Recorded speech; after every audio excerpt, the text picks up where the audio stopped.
Hi, everyone. Welcome to the April 21st edition of the TimeformUS Pacecast. I'm David Aragona, and I'll be joined in just a second by my co-host, Craig Milkowski.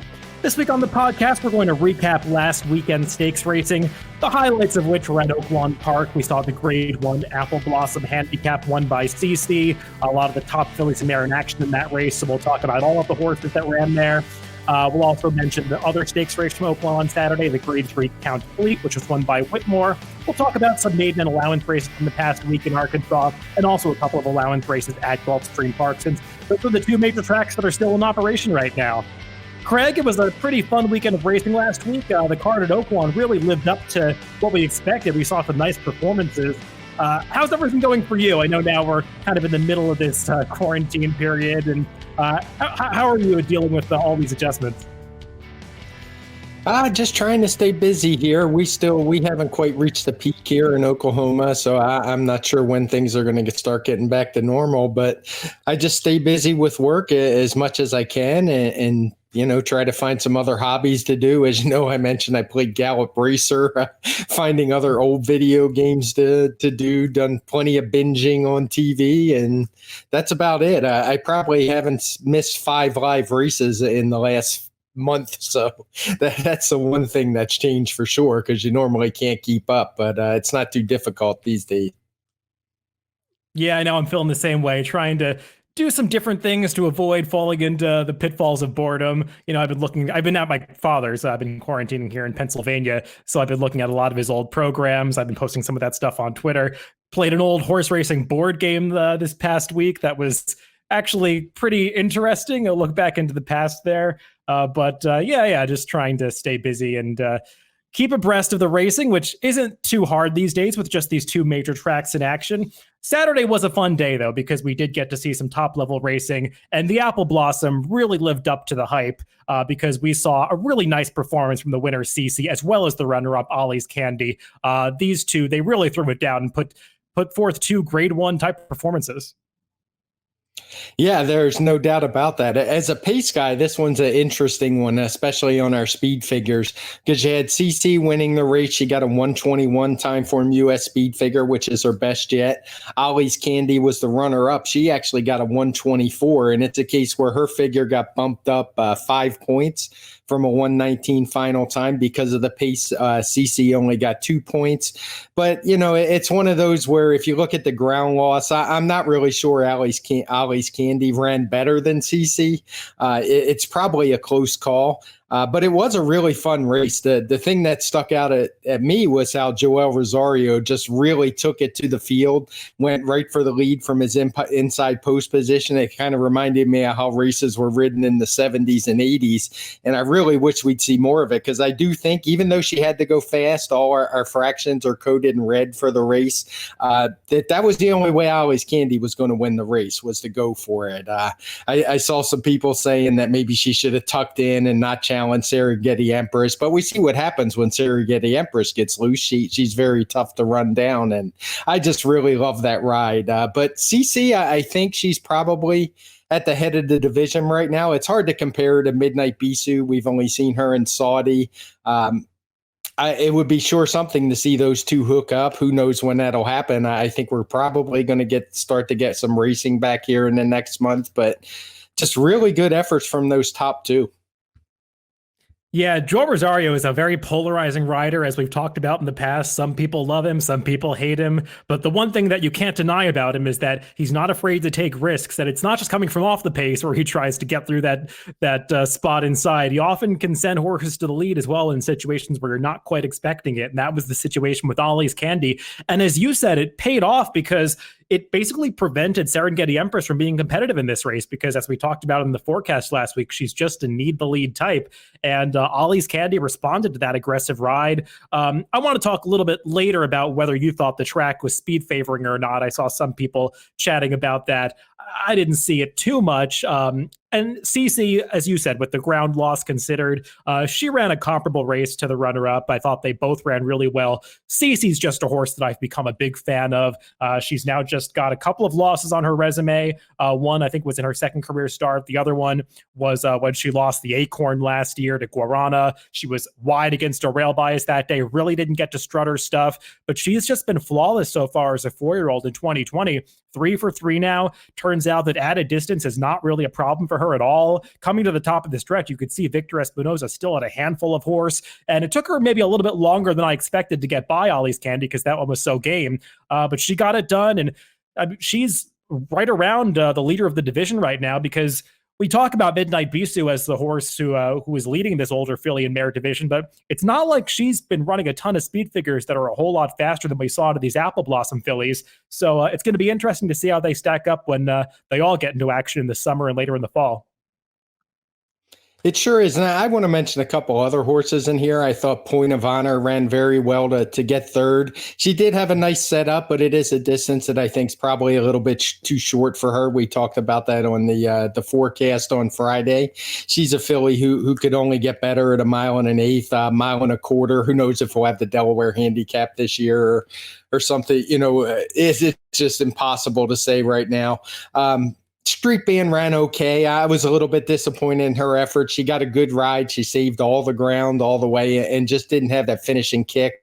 So I'm starting to think maybe she's just not the horse we saw last year. Maybe she just hasn't progressed, I should say. She could very well be the same horse. One that stuck out at me was Horologist. If you go back and watch the trip in the stretch, this is a horse who just had a nightmare trip.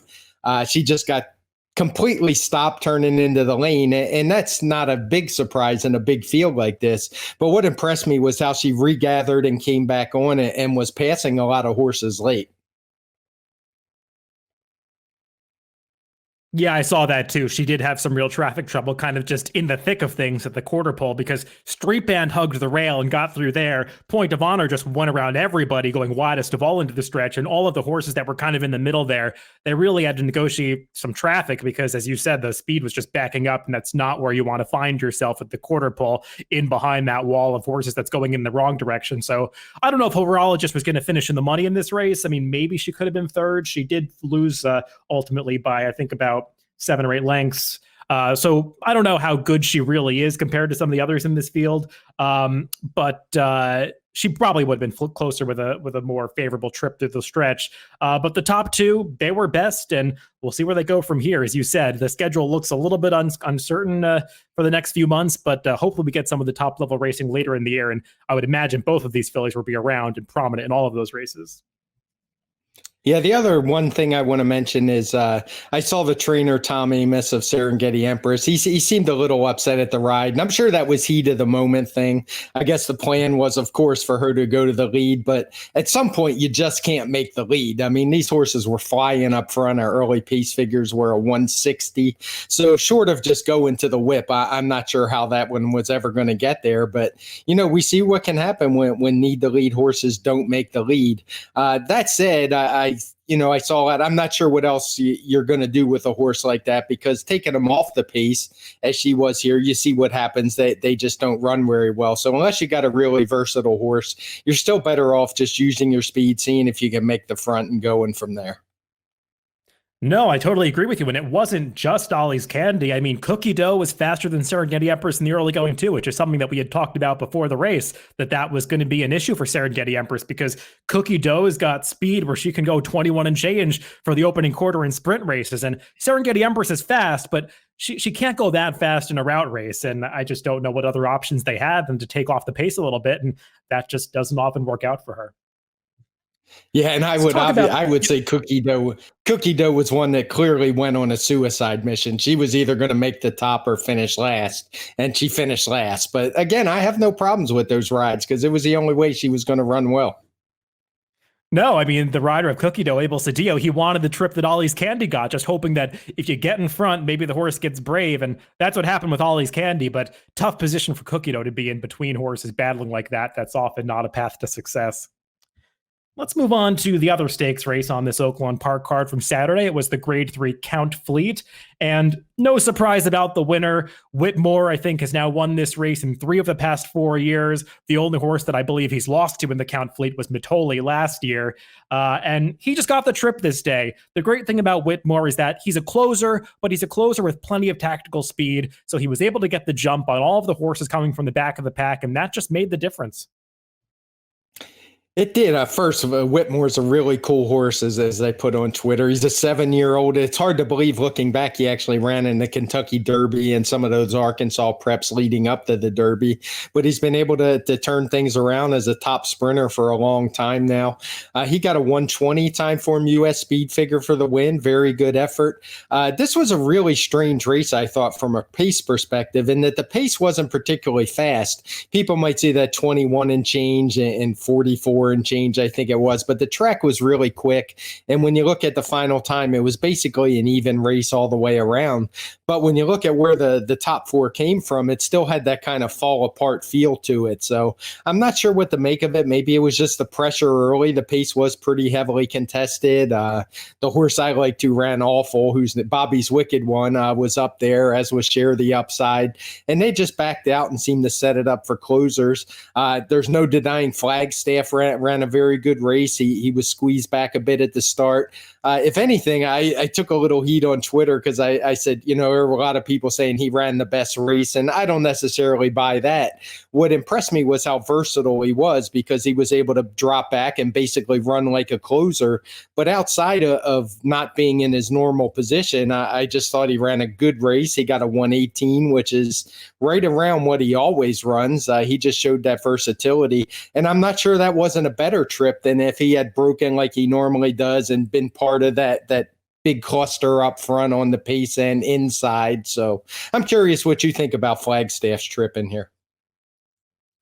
Yeah, I thought Flagstaff ran really well, and if he hadn't had trouble at the start, there is a valid argument that he would have won this race, because at the end of the day, he only lost by 3/4 of a length. And while he probably had that much trouble at the start, as you said, the big hurdle for Flagstaff was just totally adjusting his running style to come from so far off the pace when he's a horse who had gotten some perfect trips in recent races. I mean, in those starts out in California, he was in small fields with a couple of speeds signed on. He could just sit off them or stalk the pace, and he often just easily moved up into the race and had no straws in his path. I mean, that was not the case here. Joel Rosario, I thought, did what he does best on this horse. After the start was so poor, he just dropped his hands, let him go all the way to the back of the pack, didn't panic as some riders might do, and he just said, all right, I'm going to try to catch them all in the lane, and he almost did. This horse really put in a strong late run late, was rocketing past some of the other closers at the end of this race. The question, though, I think, is how strong was this race overall? Because Whitmore's a really nice horse who can run those speed figures in the low 120s, and he'll win a lot of races doing that, but I think the question with Flagstaff coming in was, could he step up and run one of those speed figures to be competitive with this field? And it turns out he didn't really have to, because nobody else stepped forward. It was just Whitmore running Whitmore's typical good race, as admirable as he is. It's just not the fastest speed figure that we'll see in the sprint division this year. So I think we still have some questions to answer about how good these horses really are overall. And the other thing I want to mention is, sometimes you talk about when there's a likely speed horse or the projected speed horse who just totally collapses on the front end unexpectedly, it can totally change the race flow. Even if the pace doesn't look that fast from a numbers perspective, it can bring the closers into the race. And I think Bobby's Wicked One backing up so early, that kind of is what happened here. Yeah, he didn't even make the turn really as a contender. He was dropping back before they reached the turn. So not a huge effort. It's just one of those weird races. I'm not one that pays attention much to those labels and the DRF, but I would imagine this is one where it would show it favored closers just because of the way that the top 4 where they were early in the race. But it's just one of those weird dynamics that you see from time to time where the numbers don't really match what you see. So those are the toughest races to analyze, and one I still struggle with at times. And the one other horse I want to mention before we wrap it up is Hidden Scroll. It looked like he was going to run a big race coming to the quarter pole. He was taking over from Share the Upside. Looked like he had a big stretch run in him, and he just had nothing left. He showed no heart at all. Didn't battle back when he got challenged at the 3/16 pole. I'm not sure that 6 furlongs was ever going to be Hidden Scroll's best distance, but he might just be one of those horses that can look really impressive when he's facing inferior competition, but he just doesn't have the will to win when he gets in a real fight. Yeah, it's interesting you say that. We talked I forget which Pacecast it was on about the slow pace races and how we penalize horses.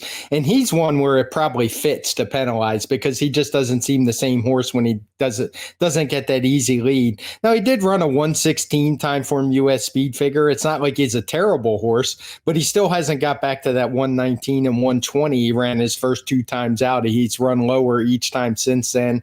Like I said, not a bad horse, but he's always going to get over bet just based on reputation. People seem to want to keep making excuses for him. I was one for a little while, but I'm totally off his bandwagon because, as you said, I just don't see a lot of fight in him.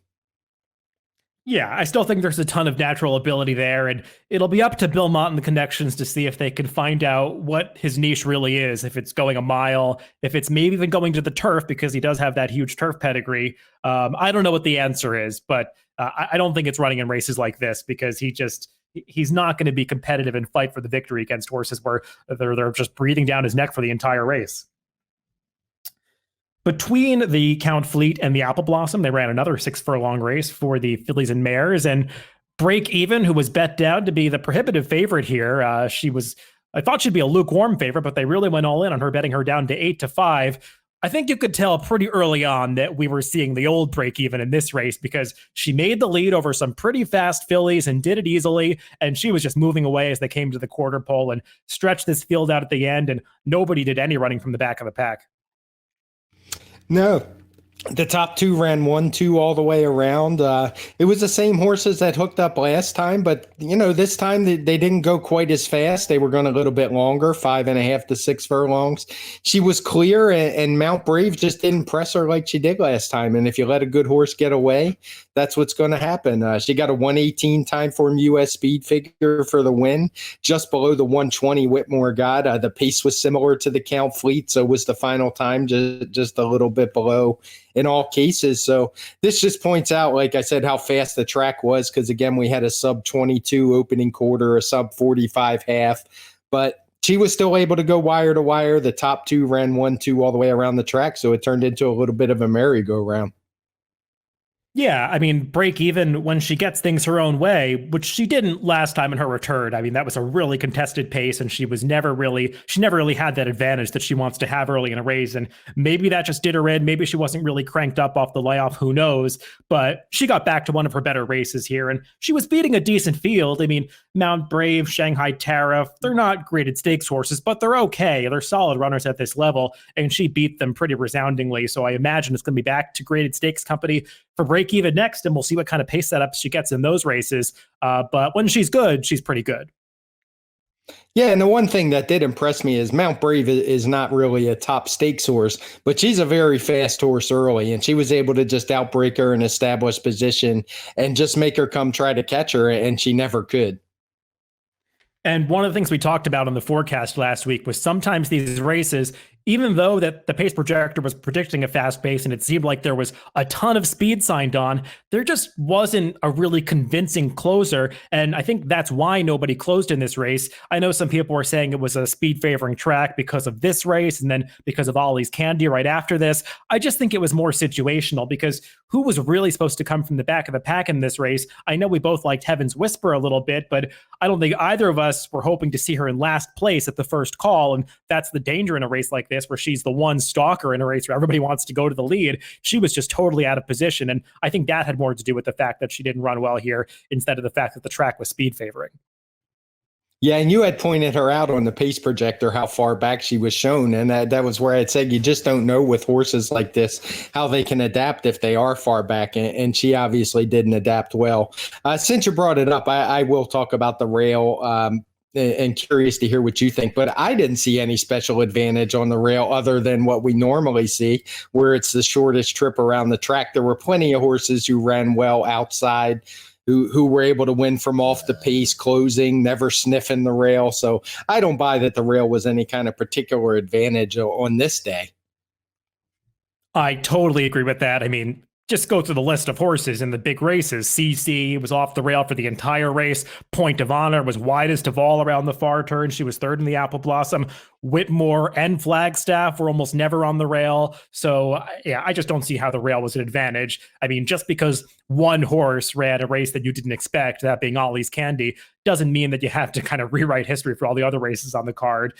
Sometimes horses just run really well on a given day when you didn't foresee it, but doesn't mean that they didn't run well. It doesn't mean that the track helped them along. Sometimes horses just come up with big performances from time to time. Yeah, and it just on our TimeformUS bias coding, there is no color code. It wasn't even close to getting the pink or the red. So I wouldn't even give it a second thought. I think the rail was just, like I said, a ground saving thing. But otherwise, the track played very fair, in my opinion. Before we move away from Saturday, let's talk about one more allowance race on that card. It was the seventh race, actually beginning that pick five sequence. Desmond was the big favorite for Bob Baffert coming in from California, and he got the job done, but he didn't do it the way that I think most people would have expected, because I don't think anybody would have foreseen that Everfast would be ahead of Desmond in the early going, but there was some trouble at the start for a few horses, and I think that messed up the pace situation a little bit, and Everfast found himself stalking a pretty moderate pace. Desmond got there, but he just barely did it, and I think the best horse, unfortunately, finished third. Yeah, it was not a very fast race. The winner got a 108 TimeformUS speed figure. Everfast, the runner-up, actually got a 109. But it was a moderate pace, as you say. None of the fractions are coded in blue, but it had to be close early. I don't have the exact numbers in front of me. The opening quarter mile was only a 93, which for horses this good is definitely on the slow side. Yeah, I wasn't overly impressed with any of them. I do think Oaklawn probably ran the best race. He had a tough start. He got caught up in traffic, and he was the only one really finishing late. I mean, I guess you could say Desmond was finishing once he got clear, but his trip wasn't nearly as bad as locally owned. But overall, not the strongest race. I'd be curious to see where they go from here. I did think Everfast actually showing some early speed was a good sign, even if he wasn't going particularly fast. Just his ability to be up close to the pace, something we hadn't seen from him in a while, was a good sign off the bench. So of these, I would actually probably take the second and third place finishers over the winner, because he just didn't impress me all that much. Yeah, we're on the same page about Desmond. With locally owned, I mean, this is the horse that I picked in the race, and he was a nice price, and I was just kind of pulling my hair out for the entire race because, I mean, there was that trouble at the start. I know they looked at it and put up the inquiry sign for a while. I don't think it was any one horse's fault. It was just a situation where they all came together at the start, and unfortunately, locally owned took the worst of it, and he was just out of position for the entire race. He's not really a horse that wants to come from that far back, and the frustrating part was that he obviously had so much run left coming to the top of the stretch, but with that short run to the wire going a mile, he just had no chance to catch them. So unfortunate, because he was ready to run a big race this day, and he was a price. But I guess we'll have to look out for him next time. And I think I'll highlight this trip on my horses to watch segment this week, because he's one that you definitely want to take a look back at his trip and see if he's one to bet back next time. The only other thing I want to mention about the Saturday card, I got a question from Steve Bick. He sent me a text asking about the track speed, and I did have the track slowing down a little in the latter half of the card from, I think it was the seventh race on. It might have been the sixth. I don't remember, but it wasn't anything huge, but it was pretty clear on my worksheet. I had it about a 4-point difference between the early races and the late races. So if people try to compare raw times, they might see a little bit of difference in that area. Yeah, that's good insight. And the other thing about this card was that it was like a real juxtaposition in class levels. You had some much lower level horses running early in the day, some higher level horses running starting in the seventh race. So I think you'd expect the horses running later in the day to be able to achieve some faster times than those we saw in the first half of the card at Oaklawn on Saturday. Right, Let's but move that on didn't actually happen. Even using our 1 to 10 scale, it changed from an 8 to a 7. So if people are looking at it, that's why. And it was pretty clear. Otherwise, all the classier horses would have got lower figures than you would have expected, and the cheaper horses would have got a lot higher. It's kind of hard to explain without seeing it in print, but it was really clear when I sat down to make the figures on Saturday.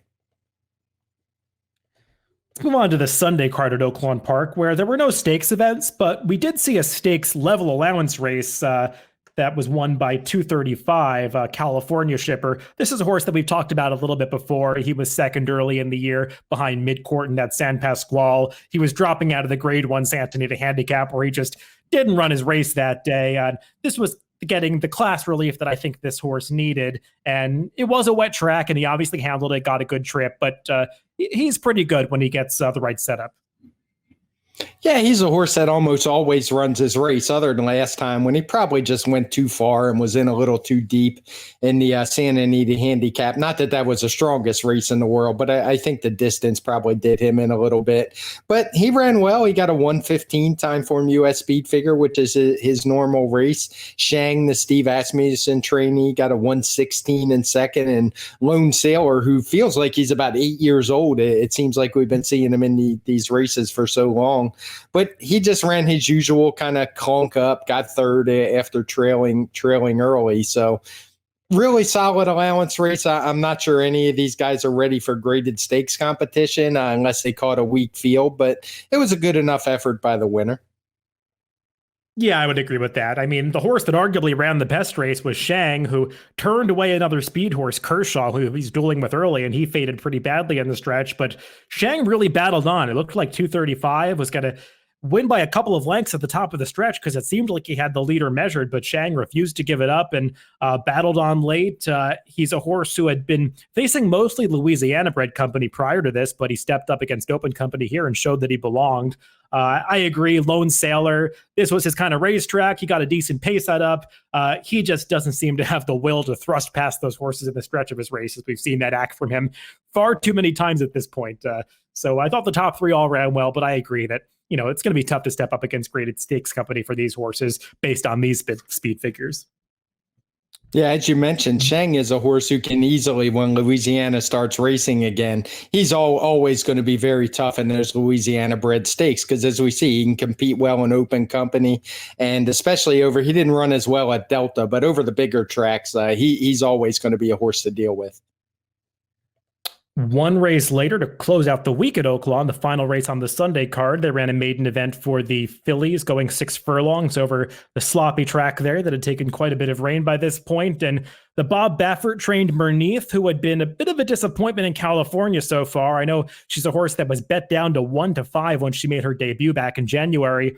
Couldn't go 2 turns last time. Again, lost by a short margin at a very short price. But this time turning back to a sprint, facing a decent field. She obviously took to the sloppy track well, and she was just in a different league than these fillies. Yeah, she looked like everything clicked for her. The light bulb went on, as they say, and she ran huge. She won by over 10 lengths. She got a 1:13 TimeformUS speed figure for the effort. There were some timing issues in this race. I do plan to go back today and try to add some pace figures to our charts. We don't have them right now because I'm not even sure what the exact issue was. A 21 and something came up for the opening quarter on the screen, but the chart shows a 23. So I haven't had time to investigate it. My partner actually did these figures and he didn't trust the time. So he did it a different way. You can see the T notation that we have. But regardless of that, it was obviously a huge issue from her. And she looked like a horse who could move in the stakes company based on this effort. I mean, it was that good. Now, granted, she wasn't facing a whole lot. First-time starters ran second and fourth, but there's absolutely nothing you can do to knock the effort. You don't usually see horses win a 6 furlong race this easily. Yeah, I'm going to go out on a limb and say that what happened in this race was just a transcription error by the chart callers, because if you look, that 23.01 is exactly the same opening quarter for the prior race, that 235 race. So I think they might have just took a peek at the wrong set of numbers and wrote the wrong first quarter down. That I would imagine that's what happened here because it seems like too big of a coincidence. But yeah, I went back and looked at the race from video, and that 21-4 opening quarter seems totally legitimate. So I think they were moving up front, and that just makes Marini's performance a little bit more impressive. Well, that's good info. You saved me some time there. Let's move on to Gulfstream Park, where there were no stakes races this weekend, but they did run an allowance race on Friday that certainly got a stakes level speed figure. Mijos, the winner of this race, is a horse that we've talked about quite a bit. He was in some of the top level 3-year-old races last year. He's a horse that I think for a long time in 2019 was just trying to find an identity. They tried going long with him a number of times, didn't really show up in a lot of those races. I ultimately think that sprinting is going to be his gig. He didn't run that badly going 6 furlongs in his race prior to this, but the 7 furlong distance with some pace ahead of him really seemed to hit him right between the eyes here. Yeah, he ran a huge race here. I do want to caution both these races we're going to talk about were basically the only 2 sprint races on the card, and they both came up pretty quick. So I am going to have to watch these with a cautious eye and make sure I didn't overrate them. But the 2 fit together like a glove. So, I mean, there wasn't a whole lot I could do other than give the ratings that it looks like they earned. And Mijos got a 124 for the win. The runner-up Sniper Shot got a 122. He was the 4-5 favorite coming in, but again, these are career best, so I will keep an eye on it. But it is possible Mijos just is finding his niche. This was his second start off the layoff. He is a lately raced 4-year-old, so he came out of that Soldado race that we had talked about before. We had mentioned him on the last Pacecast, how he had been a sharp winner his last couple times. So it looks like a big effort to me, but it is one I'm going to be cautiously optimistic of. Yeah, I mean, I have to admit, I was a little surprised to see the speed figures come up this high for this race, as well as the next race we're going to talk about. But I'm not going to be shocked if Mijos turns out to be a good horse because he had shown a ton of potential early on. I mean, when he won that Mucho Macho Man beating Code of Honor and some of the other top 3-year-olds at the time, I mean, obviously there were some big things expected of him. He didn't go on and continue on that trajectory, but I mean, as these horses get older, they can finally take those steps forward, and it seems like he might just be putting everything together now. So we'll see how they manage his campaign from here, but I think races between 7 furlongs and a mile will be ideal for him, and if he's able to run more speed figures like this, he's going to be competitive in some graded stakes, so it'll be interesting to follow his career for the rest of 2020. Let's move on to that other allowance race that we briefly mentioned. It was 3 races later, the 9th on the card, and pretty big upset here, going the 6 furlong distance as Fortin Hill took all the money. He was a horse who was coming in 2 for 2 for Chad Brown, but he is a horse who has needed long layoffs after each one of his starts. He was coming back off another lengthy layoff here, and he just was a little bit dull in the early going. They weren't going that fast up front. He couldn't keep up early, hit his best stride way too late. And the winner of this race, Mitres Porciento, he was off the speed early, but he easily moved up to take it, heading to the top of the stretch, and he just had an insurmountable advantage coming to the 8th pole. Yeah, this is one. I mean, the horse was 31-1, but I would say this was more a case of the better just going overboard on a favorite who didn't look particularly strong on paper. I'm not saying Mitres Porciento was any kind of lock on paper, but he certainly seemed to fit. He had won a couple stakes, one by DQ last time in Chile, but that was going long. The 2 times he had sprinted before that looked pretty impressive. His one Timeform US or Timeform rating from South America fit with the field. So again, not trying to pretend like he was some cinch or anything, but it's just a case where Fortin Hill was way over bet, in my opinion. He hadn't run particularly fast. It wasn't a particularly strong race. And, there's nothing to say looking back that the best horse didn't win in my eye. No, I mean, based on the performances on the track, the winner was definitely best in this race. I mean, maybe Fortin Hill is just the kind of horse that hasn't really gone on. I mean, because the hype surrounding him goes all the way back to his 2-year-old season, and now he's a 4-year-old, and he's made just 3 career starts. So obviously he's a horse with a lot of issues. And the winner of this race, I mean, I'm not going to pretend that I could have found anything to like about this horse. I mean, he was racing in Chile, and Chile is not exactly the cream of the crop of South American racing. And even if you look at his PPs down there, he was not competitive in most of the group stakes races that he participated in. He was more of a minor stakes kind of horse. I mean, I think the most remarkable thing about this runner is that he made 23 starts in 2019, which is just not something you see in this country. So he's obviously a pretty sturdy war horse. And coming off the layoff here, I think freshening him up did him pretty good because he was really sharp in this race. And he just moved away so easily on the turn. There was no chance of them catching this horse because he really did finish up well here. And the 116 Timeform US speed figure, it points him out as one that maybe could step up to stakes company with another slight step forward. So we'll have to see where they go with him. Yeah, I'm glad you pointed out the speed figure because I think I had forgot that part. But yeah, he would definitely have to step up. But, it was his first start off of a layoff. So it's possible he could. He is a 5-year-old gelding, so he should be peaking about now. But, I mean, I don't want to get carried away and say this horse is ready to move into graded stakes because he would definitely need to step up. But you never know. It's possible. I'll leave it at that. Yeah, I mean, you can't just take one speed figure and put it on top of another race, but we should say his final time speed figure of 118, it's basically the same number that Flagstaff ran in the Count Fleet. I'm not saying that this horse was going to be second in the Count Fleet. It's just, this was a relatively fast race for the distance, so we'll see what they do in the future, but he'd obviously be facing a much tougher field if he moved up to stakes company next time. Well, that's all the racing for this week. We'll do what we've been doing the past few weeks. And even though I don't think there's any major stakes racing on tap for this upcoming weekend, we'll still do a Timeform US forecast. We'll find some interesting races to talk about, both at Gulfstream and Oaklawn, maybe Tampa, if there's anything going on there. We'll take a look and find some interesting stuff to talk about when we record on Friday. But we'll do that. And then we'll see about a Pacecast next week to see if there's anything to recap. But we'll just play it by ear moving forward. Yeah, as always, good to me. Yeah, I was going to say, I know we got the big race at Oaklawn in 2 weeks, and with the Derby, it might even be split. So we'll definitely have a Pacecast that week. But I like your plan. We'll just play it by ear. We'll definitely do a forecast on Friday and go from there. All right, so we'll record again in a few days. But remember, as always, you can listen to us on DRF.com, Spotify, iTunes, YouTube, and SoundCloud. Wherever you get your podcast, just make sure to subscribe to the Daily Racing Form channel. Thanks for listening this week, guys, and we'll be back at you with the Timeform US forecast on Friday.